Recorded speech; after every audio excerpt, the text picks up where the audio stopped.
Everybody, welcome back to Old World Legends, where we focus on growing the community. I'm your host, Mike, and with me as always is Evan. Chaos is here and has returned. Yeah, Now, it's true. yeah, they're surprising me. I would not have bet money on this. Yeah, No. yeah. So GW dropped it on us today. Just what was it, Monday, 10/20. Pretty exciting. They just kind of sneak these in, right? I think this seems to be their pattern now, always revealing old world stuff, or at least primarily on Mondays, right? They just kind of wham hit you with something that you weren't excited for. And oh my goodness, these new models are absolutely amazing. And the thing that just blows me away is they had just released an AOS not that long ago, those Dark Oath models, right? You were Hmm. like, wow, these are the Yep. new Marauders. This is the new style. This is what GW is doing. These are, and they are incredible. How could they possibly top that? And they found a way to top it with old world models. It's pretty incredible. But I think you can mix and match them too. Yeah, I think they are going in two different directions, and it is a question that a lot of people are bringing up. It's like, oh, is there some kind of internal schism in Games Workshop where they refuse to allow models to be used in more than one system? Okay, that's one idea. Another idea is, hey, maybe the designers of Old World just want to make things different than designers of AOS, and they don't want to compromise their vision on how these models are going to look. So they don't want to have to try to Mhm. share. They're just like, nah, screw it. We'll just make two different versions of Marauders. And you know what? You, the customer, you could just buy whichever one you like and you can put them on whichever shape base you want. I mean, why not, right? I mean, we definitely see that in Horus Heresy, right? I mean, Yeah. they have some people just prefer the older style Marines and they're super cool. And some people prefer the new modern style Marines and they're super cool too. And some people prefer the legacy Marines. And quite frankly, the game system will allow you to use whatever models that you want. And GW still sells tons of them. So Yeah. everybody wins. Yeah. Pretty much just But it everyone. I mean, wasn't just yeah. the models though, right? No, there is a bunch of new lore and info about rules in here as well in this article. I think people have been jumping to the models for sure, and that's an eye capturing thing, especially because, with things like Renegade Crowns, we got an army. Maybe it was photoshopped. I'm not sure. Some people are suggesting the idea that maybe they took the Empire and Bretonian models and kind of photoshopped them to have a different paint style. It's probably a bit faster than just painting up a whole new force. But anyway, it I gives don't you a know. lot of inspiration, right? But Yeah. this is, hey, we made new plastic for you. And first of all, it's a refresh of plastic that is old world. I mean, we've had two of these now. We had the Tomb King's characters in the War of Cetrus Fury that refreshed some of those old metal Tomb King and Lich Priest kind of models, right? And now we've had down here, these are Chaos Marauders, or at least these are the new 2025 Chaos Marauders, replacing the, I don't know what, Yeah. 2002 Chaos Marauders, something Oh, like that. really old. Well, I think right on the Citrus Fury, those models, I mean, yes, it was a new Tube King model, but Yeah. it could have been viewed more as a variant. I mean, certainly on the skeletal horse, that was more of a refresh, did they even have a skeletal mounted character before? I'm not sure that they did. But I'm pretty sure they clearly, had those like incredibly ancient, like okay, you can have the plastic horse that's the same horse kit as the regular cavalry, and then you have like a metal guy you glue on top of it. Like they had that kind of thing. yeah, they probably had that. So I mean, I guess technically that's a refresh. I Yeah, don't know that it is. yeah. So I'm just saying that it was potentially kind of ancient, especially in those kind of like mounted models. I know that Tomb Kings were one of those armies that didn't really get in a release every edition of Warhammer Fantasy. So there were some of those like Mhm. I think it was maybe seventh edition that they got skipped over, and for example. Yeah, they definitely were some skips, but we know that these are actually not just new incredible models, Mhm. but they have stated on the Facebook group that these are in fact replacing the old kits. They are no longer going to sell the old Marauder kits or the old Marauder Horseman kits. So GW has confirmed that certainly at least this release is the first totally official the old Warhammer the Old World complete refresh of the old model range, which is Yeah. not only just incredible to see them and they're incredible models, but that's like everyone's like, when are they going to refresh my Empire Knights? Where are they going to refresh my Orcs? When, like, everyone's like, please, these models are incredible. Just as they have with 40K, please, please, please go back through the legacy range and give us incredible models like this for everything else. And that's going to take some time because the old world range is massive. There are so many models in it. Yeah, but you get a big impact of things like this, and the old world is full of the ability to be able to buy different weapon options or loadouts or upgrades for your units. So these can be regular Chaos Marauders, they can be Marauder Tribe Berserkers, right? They can be Mhm. skirmishers, they could be flail wielding guys, they could be Marka Zinch, they could be Marka Nurgle. There's like three different weapon options. There's hand weapon shield, there's the flails and the great weapons. So there's a lot of customization here. I love that the banner has that painting of the crow. We've got one of my favorite things about the way they're doing Warriors of Chaos right now is saying, hey, you know what? There is no Ever Chosen right now. So Mm-hmm. Chaos is Mm-hmm. in this bit of a nascent, almost like slumber. And the tribes of Norsca pledge themselves to these proxy gods that they call the Bloodied Hound instead of Khorne, or the Carrion Crow Mm-hmm. instead of Tzeentch, or the Slithering Serpent instead of Slaanesh, or I they might have copied this down wrong. I don't remember Fell Raptor. I think it might have been something else. No, it's in there. It is. Remember, raptor's the type of bird, not the dinosaur raptor, Oh, the okay. bird raptor. Okay. And these were already in the books already, so this isn't new information. They're just restating the lore that's already in the books and such. And again, you said Got it. painted all those banners. They say in this article that there's a whole new decal Yeah, kit. I'm decals, pretty right? confident because if you look at the different banners, there's Yeah. actually a couple different patterns There's a on them. serpent So over here and the crow over here. I'm pretty Yeah. confident these are the decal kits, and we saw with the recent decals and the Cathay decal set, they're amazing. So I can't wait to get these sheets for all of these. We'll use them everywhere. So awesome. Yeah, and this is a very different aesthetic than the Dark Oath. These are very like first of all, a lot of facial hair, a lot of like long, raggedy, almost like homeless man looking like haircuts. But Hmm. these are very Viking evocative, whereas Rugged. Dark Oath is much more sword and sorcery, sword and sandals type of like barbarian type dudes. So Yeah. you really have both options here. You've got these round shields, which there's a lot of 8-pointed stars on the round shields for those like for the metal plating. That's really cool. I definitely like that. Hmm. Um, and some people they don't really like highly detailed models, but these are a great type of unit to just do a ton of contrast or oil paints on. I could see that working really really well, especially because they have very Hmm. muted tones, or at least that's something that they kind of go with. There's lots of leather, lots of like worn straps and those kind of clothing, that kind of like fantasy, like Vikings TV show type Yeah. clothing, right?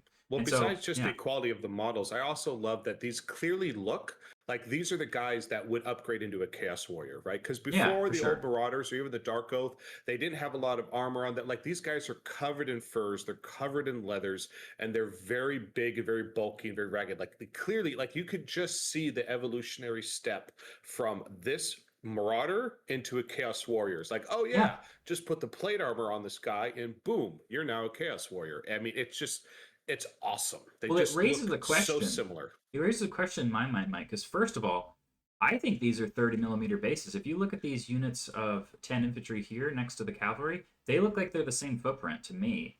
If, I mean, They do look like the same footprint, but are the Marauder cavalry right now not on the 25 Marauder millimeter? cap's on 30 by 60s.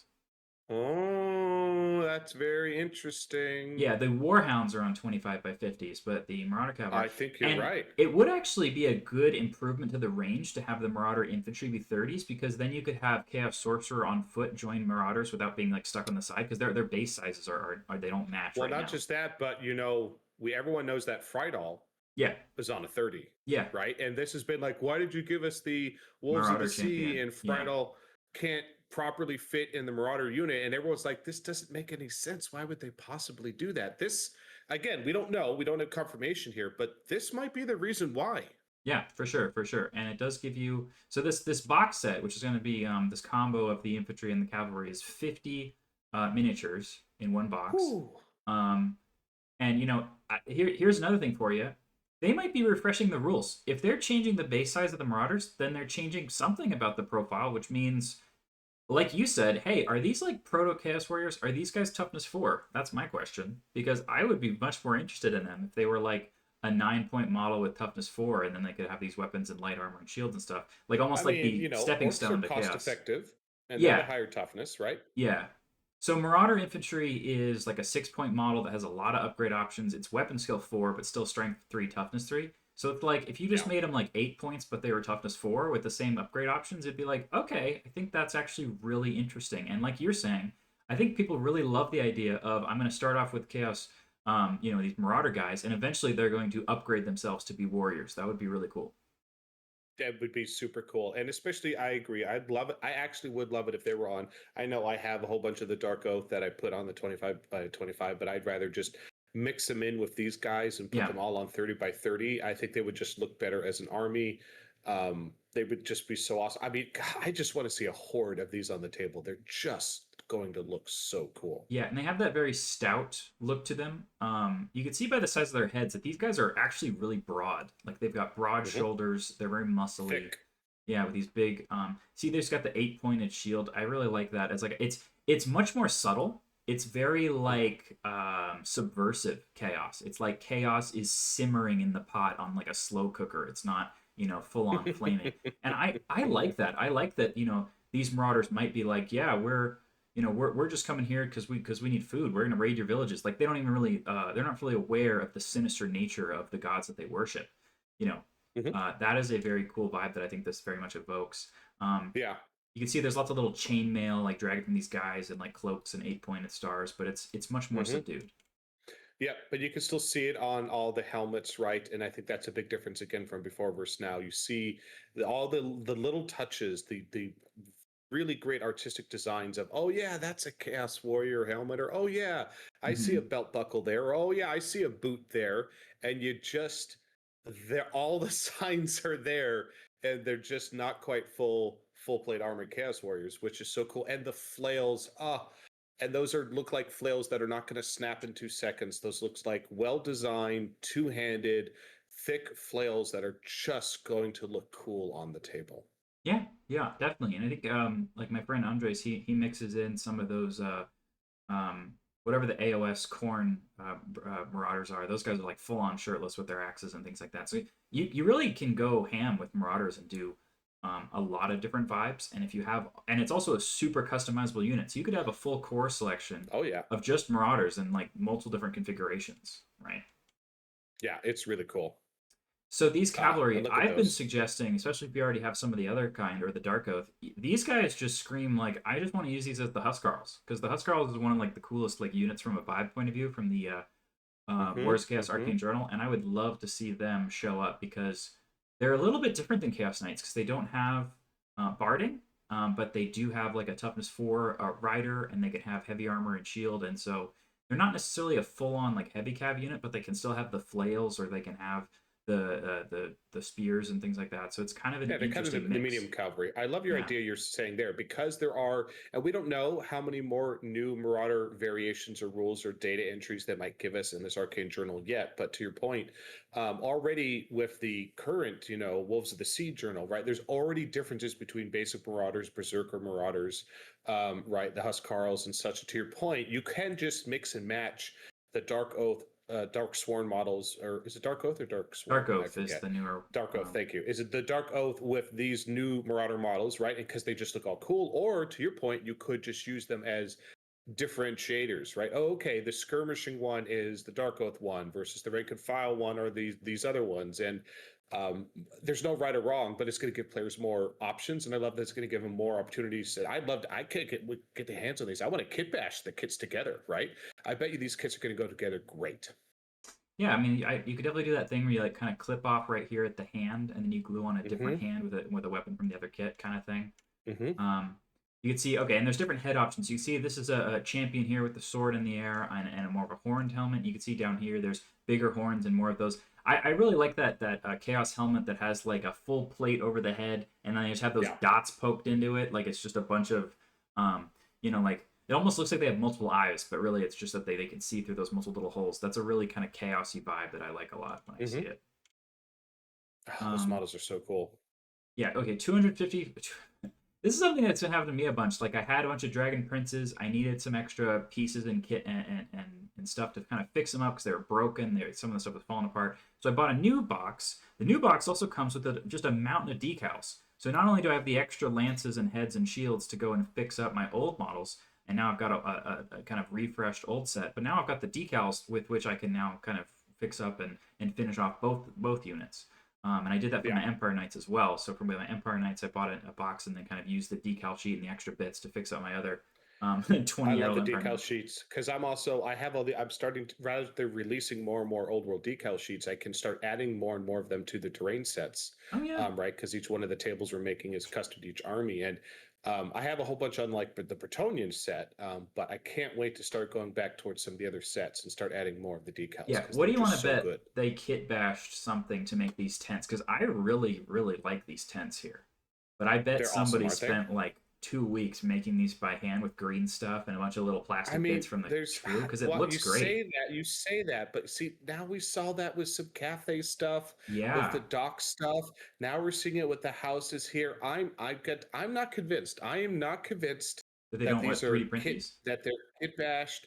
Um, I mean, it's possible they 3D printed them, but at the same point, we have yet to see their strategy for Yeah, releasing terrain kits in the old world. All we've seen is them release the older stuff, yeah, re-release the older stuff. I am convinced there are new terrain kits on the way. Terrain is more important to old world than any of the other gaming systems.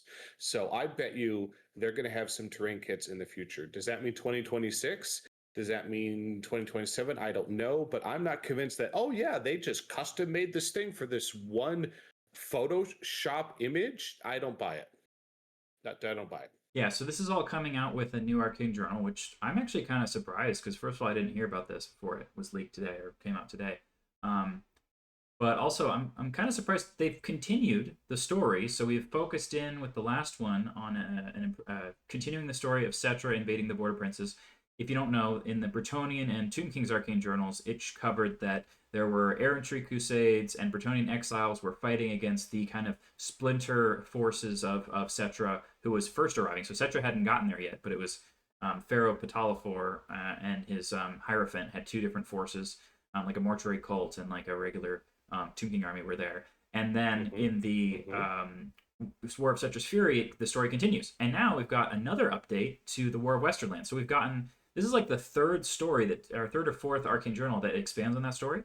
Because in the Wars of Chaos one, Friedel the Chainmaker shows up, kills some guys, kicks ass, and sets up a monument, right? And then in the Jade Fleet one, Cathay lands on the shores of the Empire and starts fighting back against Chaos. And now we have a continuance of that story with yet more missions. And guess what? We are very excited about our narrative event next month, where we're actually focusing in on Westerland. So this is a perfect time to get more rules or lore, or I mean, there could be all kinds of stuff in this book. Like last time we had. Before we move off the book, are yeah. there any other potential secrets hidden in this artwork, Evan? So we're seeing right the Huskarls in the back, but we just saw the new Marauder models. But that looks like a corn not looks. That is a corn banner. It certainly looks like it in the back, right above that knight's head and the far distant background on the left. Yeah, this one. To the right. Yeah. Between Oh, his yeah. flail So and the that axe. looks to me like the More Warriors of to the right. Chaos. Move your cursor to the Oh, right. this one. This one. There, Yeah. right there. That's interesting. So is that a corn bent? I don't know, but we see hounds below as well. So is there a new hound entry?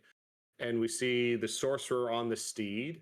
So yeah, is that the sorcerer a new is that a new sorcerer looking? Because he's got skull on the mount, right? And he's got the skull on the his mount face. is classic. We've seen that in the before. So maybe they're going to re-release the old kit. Yeah, right. That's Maybe definitely made possible. to order. Yeah. Right. And then we see some trolls. This looks like a Dragon Ogre Shaggoth to me up here. Is or that or a think? Chaos Troll or a Chaos Giant? That's what I'm thinking. Oh, maybe a Chaos Giant, but we already have Chaos Giant, right? So just there's always these tidbits that we just don't know what's actually in this artwork until the book comes out. But they always seem to have some Easter eggs in there, don't they? Yeah, and there's a Chaos Dragon up here with the two heads. And who's on the cover? That's not Friedel. It's a good point. I mean, we have let's see, in the last Arcane Journal, there wasn't any. So we've had two Arcane Journals now that didn't have named characters. We had the Jade Fleet that didn't have a new named character for Cathay, and we had the War of Cetra's Fury, which didn't have a new named character for the Tomb Kings. So the question is, are we not getting new named characters right now? And is this just, I am Marauder Chieftain Man? I don't know. It's a good question. Yeah, don't know. It's exciting to think about what it could be. Yeah, so it does say in here that we've got another Arcane Journal that explains how the Norscans essentially worship the four primordial spirits. And they have new rules for the four cults of chaos. Chaotic traits, a lore of the... Okay, so just break this down one at a time. Rules for the cults of chaos. So is this maybe something like, okay, you can decide that your army is devoted to Tzeentch, or your whole army is devoted to Khorne, and therefore a certain bonus? The marks happens? of the god, but how are they going to implement the marks of the gods? To your point, Evan, like, is it the whole army, or is it like what they did with the Knights right? All the knightly houses with the Empire, where it's actually on a unit by unit basis. So there's actually different unit entries. that are already pre-marked, right? We don't really know, right? Well, So me personally, I would absolutely love a rule that says, "Hey, if your whole army is Mark of Tzeentch or Mark of Chaos Undivided, therefore X, you get some bonus for being basically not that'd be mix and cool. match." Now, that's not necessarily what the lore of Warriors of Chaos or the lore of any given tribe actually is. The tribes do actually Right. mix and match which gods they worship. They're not as devoted as that. So, as much as people like that kind of a thematic army that just focuses on one of the four chaos gods, that's not necessarily what the Norskins are. So the question is, what would the No. rules be, Yeah. right? It's more like if I'm sick, I go worship, I pray to this god. If I want Yeah. this, I go to that god. And they between what they need in their life, they'll go to different gods. So they're not just devoted to one god, like the more as they get further and further down the line of worshiping them. So we'll see what the difference is. I would love it if they had both benefits for going all one, worshiping one cult, and also mixing and matching. That would be really cool. So excited to see that though, because we've seen that on our Chaos Warriors, right? We've seen that on our Lords. We've seen that on the Knights. Haven't really seen this manifest itself on Marauders at this point, have we? Well, I mean, it used to be quite interesting to take Marauders on foot with Mark Corn because, first of all, they could skirmish and they could just be like an Mm-hmm. absolute psycho unit that's a bit cheaper than the Sure. Cav with basically the same damage output. But there was kind of that big nerf to Frenzy where you don't get the extra attack unless if you charge, which, especially Yeah. on infantry, makes just I have a bunch of frenzied infantry actually Pretty bad. not amazing. Um, yeah, it's kind of annoying to be honest, But but it's not going to be. It's not. They're clearly implying it's not going to be the marks of the chaos gods that we yeah, this already is something have else. This is a in the cult Wars of of Chaos. This chaos. is something else. This is something new. Like for example, what this makes me think of is there some kind of a like warrior priest of chaos? Because by the way, that actually exists in the Oh. lore. There are dark warrior priests using Mm-hmm. that like empire type situation where they're actually warrior priests Mm-hmm. of the chaos gods, and like how there's the in 40k there's the basically the priest of chaos that can devote himself to a specific god, and instead of Mm-hmm. magic he has like prayers. That would Yeah, well, they be used to my have favorite. chaplains for the good Yeah, God, the chaplain Space type Marines, and thing. then eventually they basically made evil chaplains. Now we have Right. prayer priests of Sigmar, Right. who just passed the leadership test. And again, this system really evolved in 40k over the last decade. But then we also have the vampire counts, also have raised dead and tomb lich priest ability. Pass your leadership test, you get your. Again, it's not a list of things, but it's effectively that. So perhaps it's that. Maybe it's not a mark that you put on somebody. It could be perhaps warrior priests or worshippers of the cults, right? That have special powers. If they pass the leadership test, they could. I would love that. That would be super cool. Yeah, I mean, I don't know if that's an upgrade to an existing hero or maybe a new hero type. That's almost like I have to be on foot or whatever. But what I do is I buff units, and I do it by praying to the dark gods or something. That'd be great. We'd like to see that. Chaotic traits. I mean, this Huh. just evokes to me the idea that there's something like a kindreds, like for wood elves, or like I mean, you already have the mutations, right? Is it called mutations where Yep. you get the enchanting aura Yep. and those kind of things? Yep. All So that, but that's all pretty demonic. That's right. not what this is. So if chaotic traits are almost like, I mean, I think the thing that everyone wants is something like, oh, I'm a hardened veteran, or I'm like, an outcast, and then like you pick some kind of character trait, and then it evokes, certain army list restrictions or certain rules in the exact same way that the Renegade Crowns list does it, where like I have this captain and I bought him the Tillian, or it's like the Might of Miragliano is the rule or something like that, and then because you pick that specific flavor, I have these rules. So if it's something like that, people will go absolutely nuts for that because making your character more customized is great. It's fun. It's a ton of fun. Yeah, but I mean, obviously, we have two words here to work with. A lore of the Shadowlands. Now, Mm. the weird thing is, we've had lores of magic that are 3 spells and they're, a signature lore. We've also had lores of Yep. magic that are 6 spells and you roll the dice on the lore. I would much prefer the latter Yep. out of the two because I really like when I have like something that's fully unique, and a bunch of signature spells actually feels a little bit more narrow because since you don't randomly generate them, there tends to just be I'm always just going to pick one of those three and the other two never get used ever, right? Yeah, it happens. It happens all the time. Well, here's the real big question, and we don't know the answer to this, but they certainly have been implying from the beginning, and even in the book itself, that they were going to release a full Norsca themed army, if you will, right? But they didn't do right. We had the first Arcane Journal, we got Yeah. Friedal and Wolves of the Sea, but we didn't get much else. Now, well, clearly they had these Marauder kits ready to rock and roll. This is just when they decided to release them, and they're releasing in this kit, and they're really fleshing it out It's not more so than they have before. Like, is this an extension of Wolves of the Sea? Do you combine this with Wolves of the Sea? Is this a completely different attachment? Is this just for Grand Army? They don't really specify here. And the question is, what else is there? Is this basically they have actually more of this army in the works and they're going to stretch it out over 2026? Right, rather than just one big drop like they did with Cathay, right? So that's the question here. And certainly giving them a new lore and these, I mean, those new plastic kits are legit, right? Yeah, And for it's sure. hard to believe that there's not going to be more.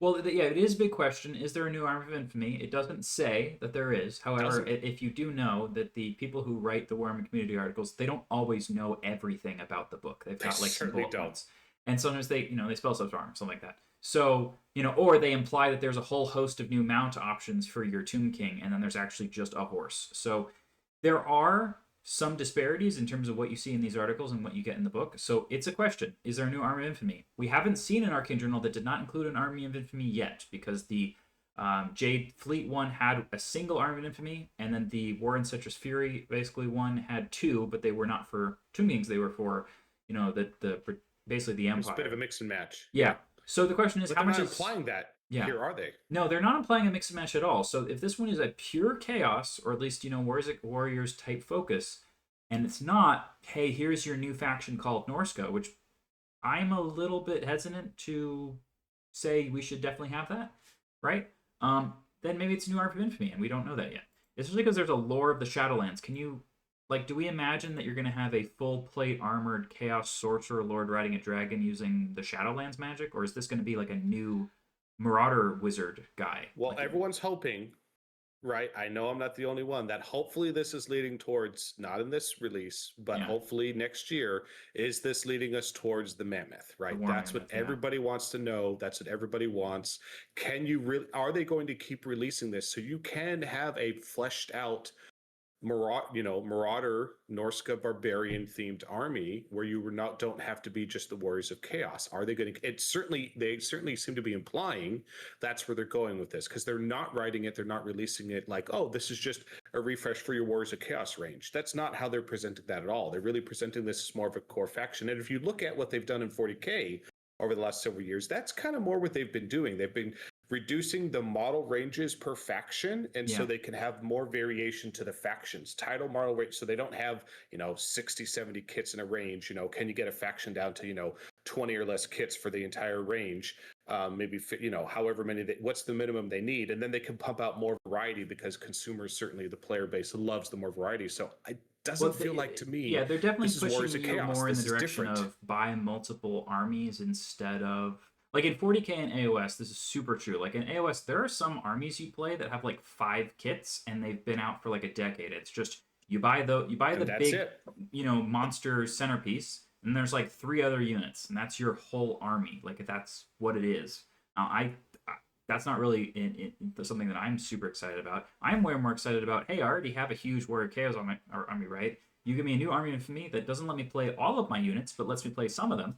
And then I want to add in and sprinkle in some of these new things. Like, let's say there's, new Huskarls or new Berserkers or whatever. I might buy these new kits to paint them up to be those new units and then mix those in.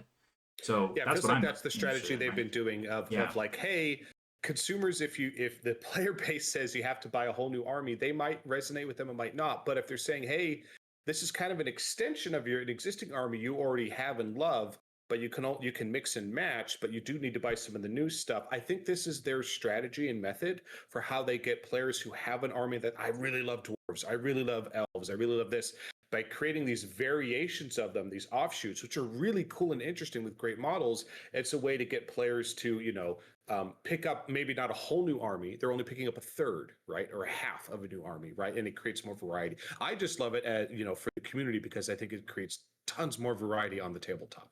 Well, it's probably a really intelligent strategy, because there's all these people out there who I already have my Warriors of Chaos army. It's fully painted, it's fully based. I built it 20 years ago. I'm good. Yep. And then they come out with a book that says, hey, there's this Army of Infamy, and it's got these units that you might not already have, and it's got a little bit different way to play. Do you want to buy some stuff and maybe, take most of your existing army, but also add in? Yeah, so in other words, it's like add in a little bit of sprinkle, a little bit of seasoning on top of what you already have, and it's like, get back on that horse, and I'm really here for it. Yeah, it feels like it's that seasonal. Like I already have Christmas decorations. Do I really need to rebuy a whole new set of Christmas decorations? No, but I could add another something each year, right?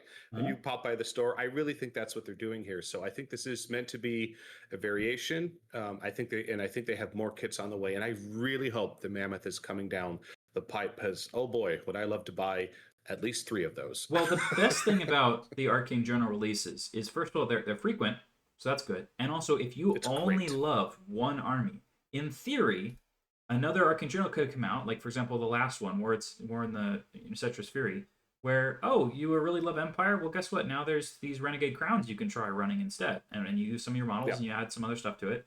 And so it's like, doesn't mean that since we didn't see the Mammoth already, that we're not going to see the Mammoth, next month or the month after or whatever. It could still be coming, and it could just be in a different book. Now, the downside of this is, hey, in theory, you got to buy like 5 books potentially. I don't know. Maybe you do It's have to buy almost lots of like books, they right? want you to do that on purpose. Yeah, yeah, It's shocking, yeah. Or you can obviously but get the PDFs and things like that, and that's okay. But yeah, props to the team, right? They've been consistent with releasing drops. Like it's fantasy was never this consistent yeah, releases. And again, consistently part of the other problems supported. with fantasy was like it was feast or famine with fantasy back in the day, right? Either you got just tons of stuff or you got nothing. Sometimes for years, depending on what you were playing. So, hats off to the GW and the design team on Old World and the Yeah, that's my constant yeah. release. It's been consistent support and it's been interesting. And no matter what faction you're playing, they're telling you more story. They're adding more units. They're expanding what's on the tabletop. They're doing an amazing job, for quite frankly, starting with very few resources. Yeah, and just to point out, a lot of people have been talking about how these are probably like the best looking horse sculpts like They're ever. so good. They're so good. Yeah, I think it's They're the dynamic, real story is these right? cavalry, these riders on these horses look amazing. Yeah. So it says there's also rules in here for a Path to Glory campaign that lets you take a 500-point army on a warpath, growing in size and strength as you play, and accompanied by scenarios themed around Marauders. Oh God.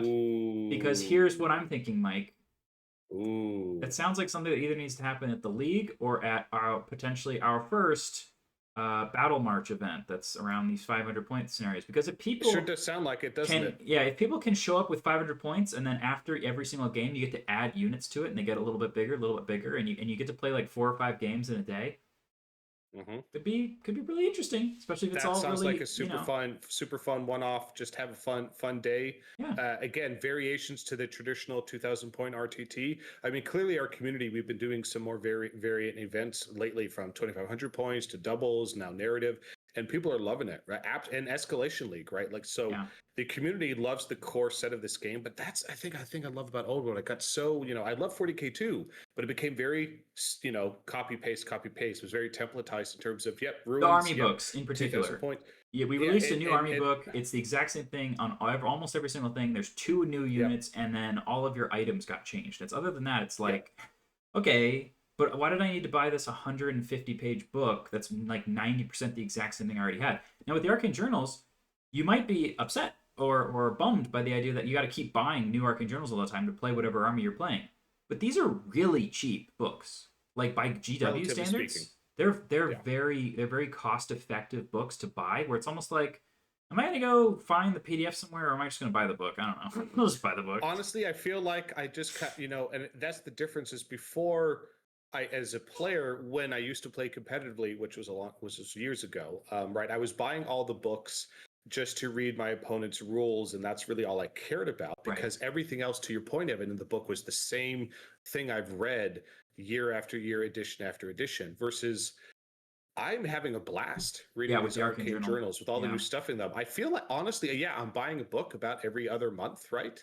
And such, but it kind of feels like I'm in a book club, more than anything else, because I'm looking forward to the book because it's giving me something new each time. It's not the same thing, just with different stats on weapons, right? So I really hope this pattern continues. All right. So keep your eyes out for these. I'm sure they're gonna go on pre-order in a week or 2 or something like that, and you can get this. It's Arcane usually a Journal. week or 2 after they announce it. Yeah, that Yeah, seems to be but pretty consistent. definitely caused a splash. And if people are seeing, hey, you know what? If there's going to be consistent plastic release models, potentially replacing the old plastic models, more and more people are going to be like, you know what, I think I might want to get into this game. And you know what, Warriors of Chaos is a great army to put up first because it's one of the most popular played Warhammer Fantasy armies out there. Really popular. Very, very popular. All right, we did it. We got to the end, so we're excited. I'm looking forward to this. Oh, and by the way, they did say on the article that the box set that they're releasing, the 40 on foot and the 10 horsemen, they said that is a limited release. So it probably is going to have some sort of discount or or bonus decals or something in it. So if you want to get your hands on it, I know I do. I'm absolutely going to buy 2 of these kits the second I can get my hands on them. You make sure you don't miss out because I am confident these are going to sell out real fast. Yeah, and it also seems like re-releasing new models, they're not necessarily changing the price. Like, for example, the Jade Warriors, they were still only like 80-something US for the 20. Still seems like old world prices, right? Yeah, they haven't gone over to AOS or 40K prices yet. So we'll see if that trend But that means that continues. this box, right, if this is an $80 kit for 20 Marauders, right, then, oh, I guess we've got 3 boxes. We've got 3 of these. And normally what they do is they make this whole thing, instead of it being like 80 times 3, it's 80 times 2. So it's like a 33% savings if you want to buy this combo box, which is a 33% savings on old world prices, which are like half what AOS and 40K are. So that's like a huge bargain. Unbelievable, actually. So we'll find out. We don't actually know, but if we see the pattern continues, that's a great sign. So we hope that that does continue. Definitely. All right, cool. So we're going to wrap this one up. Evan, any last closing thoughts, sir? I think everyone out there can stay legendary. And if you want to talk to us and join our Discord, I'm in there every day. Yes, perhaps, you are, sir. Perhaps too much. You can come argue about rules with me. Just go look at the... just find the link to our Discord in the description. It's free for anyone who wants to go to it. And if you really like our content, you can always just like the video or subscribe to our channel. It's always great. All right. We'll see y'all next time.